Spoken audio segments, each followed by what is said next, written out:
एक आप लोगों को सीन आप लोगों को बताती हूँ और उसके माध्यम से कुछ कहना चाहूँगी मैं। एक घर है, खाना बना है, अभी घर के कुछ सदस्य हैं जिसमें एक हस्बैंड है, एक वाइफ है, बच्चे हैं और घर के में एक बेटी है, घर की बेटी है, माता पिता हैं। खाना बना है, अभी अभी बहू रानी ने बहुत अच्छा गरम गरम खाना बनाया है। सब बैठे हुए हैं डाइनिंग टेबल के ऊपर। हर घर की बात नहीं कह रही हूँ, जिस घर में ऐसा होता है वो इंसिडेंट आप लोगों के सामने थोड़ा सा समझाने की कोशिश कर रही हूँ। सब बैठे हुए हैं। अब घर की जो बहुरानी है वो खाना बना के लाके पुरस्कारी कर रही है, सबको खाना खिला रही, सबको बिठा दिया है।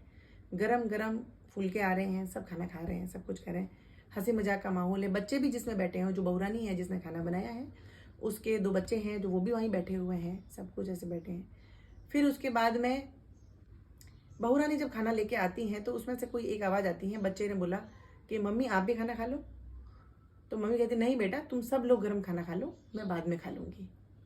फिर उसके बाद में एक आध बार घर का और मेंबर कोई फोर्स क्या मतलब कह देता है, तुम भी खा ही लो। तो फिर बोलती है कि नहीं आप लोग सब गरम गरम खाओ, मैं बाद में खा लूँगी। तो वो कहते हैं ठीक है ठीक है। जिसमें से सडनली एक यानी उस औरत की सासू माँ वो कह देती हैं इसमें कौन सी बड़ी बात है, मैं भी जब मैं मेरे सास ससुर को खाना खिलाती थी तो मैं भी सबसे बाद में खाती थी, तो ये घर की बहू है, ये बाद में खाएगी, अच्छी बात है। फिर उसके बाद में जो ननद वाला रिश्ता है वो बोलता है खाना बचा तो है, बच जाए तो खा लेना वरना और बना लेना। इस बात पे बड़ा मजा आता है, सब हंसते हैं, बहू रानी खुद भी हंसती हैं और कहते हैं हाँ। फिर कहते हैं मजाक कर रहे हैं, फिर बोलते हैं ठीक है। फिर उसके बाद में पति देव ये कहता है क्या बात है, आज खाना मन से नहीं बनाया, फोन आ गया था क्या माँ का, खाने में इतना स्वाद नहीं है। वापस हंसी मजाक होती हैं, सब हंसते हैं, बहू रानी भी हंसती हैं और वो कहती है नहीं नहीं ऐसी बात तो नहीं है।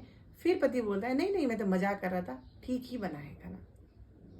ये सब बातें बोल दी जाती हैं, हंस के उड़ जाते हैं। फिर उसके बाद में सब बर्तन किचन में जाते हैं, बहू रानी सब बर्तन धोती हैं और लास्ट में जो खाना बचता है वो खाती हैं।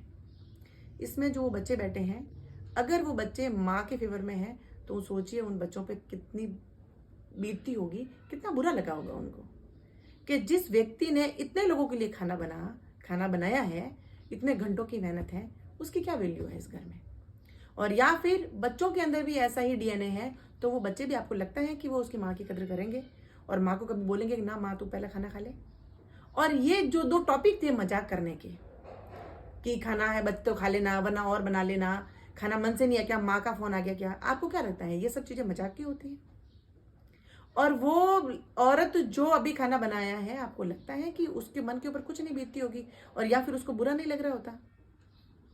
जो पति वहां बैठ के खाना खा रहा है, गरम गरम खाना खा रहा है, जो स्वाद के मजे ले रहा है, उसको पता है कि कितने घंटे की मेहनत लगी हुई है, कितने घंटे का ये खाना बनाया है इसने। और उसके बाद में आपकी माँ, आपकी जन्म देने वाली माँ भी आपके पास में बैठी हुई है और जिस माँ का आप मजाक बना रहे हो उसने भी उसको जन्म दिया है, उसके भी वो माँ का ही रिश्ता है। ऐसे छोटे छोटे जो कहते हैं कि ठिठकोलियां होती हैं, ये मजाक जो होती है मैंने बहुत घरों में देखी है। मजाक मजाक में बहुत कुछ कह जाते हैं, खुन्नस निकाल लेते हैं सब रिश्ता। तो क्या ये रिश्ते मजाक के पात्र हैं? ये मजाक की होनी चाहिए। आपको अगर 1 मिनट के लिए मैं सोचती हूँ कि अगर वो जो बहू रानी है वो पलट के मजाक कह देती कि आप खाना खाने के लिए लेट क्यों आ गए, क्या माँ का फोन आ गया था, क्या माँ आपके कमरे में आ गई थी, क्या बात करना आ गई थी, तो क्या आप लेट कैसे हो गए, तो आपको कैसा लगता? और फिर वो भी कह देती कि मैं तो मजाक किया है, बुरा लगता है ना। हर किसी को मजाक करने से पहले या किसी को ताना मारने से पहले सोचिए कि वही बात अगर मेरे को बोल दी जाए तो मेरे ऊपर कैसे बीतेगी।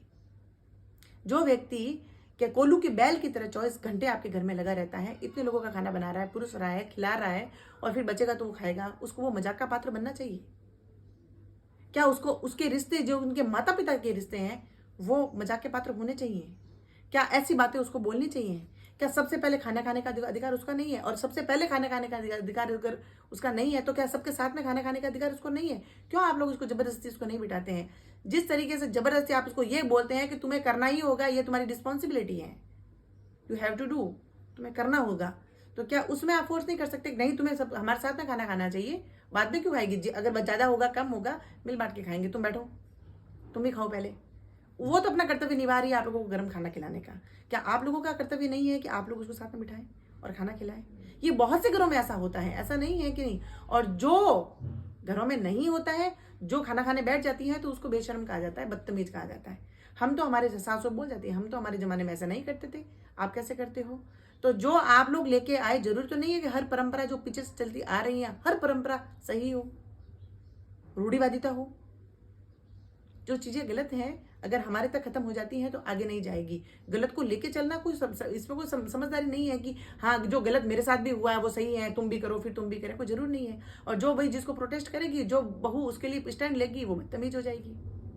इसीलिए ये मजाक के लिए आपको सोचना चाहिए कि मजाक के लिए कौन से टॉपिक होने चाहिए, किस टॉपिक पे हमें मजाक करनी चाहिए। माता पिता के रिश्ते मजाक बनाने के लिए नहीं होते हैं, उसका भी दिल दुखता होगा, इस बात की सोचिए। और अंदर से जो बद्दुआ निकलती हैं और जो अंदर का उसको दर्द होता है, उससे आप लोग बच नहीं सकते। इसीलिए जब कभी भी किसी रिश्ते से जब मजाक आप करते हैं तो वो रिश्ता आपके पास भी है। आप सोचिएगा कि जो मेरा रिश्ता है उस रिश्ते पे अगर ऐसी मजाक होगी तो मुझे कैसा लगेगा। अपने ऊपर सोचिए, आपको समझ में आ जाएगा कि अगले को कितना बुरा लग रहा होगा।